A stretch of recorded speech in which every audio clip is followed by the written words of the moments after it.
time. 3টা বাজে, it's 3 o'clock. 3টা 10 বাজে, it's 10 past 3. 3টা 20 বাজে, it's 20 past 3.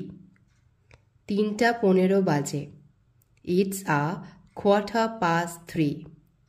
3টে 30 বাজে বা 3:30 বাজে, সেক্ষেত্রে আমাদের বলতে হবে it's half past 3. 3টা বাজতে 20 মিনিট বাকি, it's 20 to 3. 3টা বাজতে 10 মিনিট বাকি, it's 10 to 3. 3টা বাজতে 15 মিনিট বাকি বা 2:45 বাজে, সেক্ষেত্রে আমরা বলবো it's a quarter to 3. এইভাবে খুব সহজে আমরা ইংরেজিতে সময় সম্পর্কে বলতে পারবো।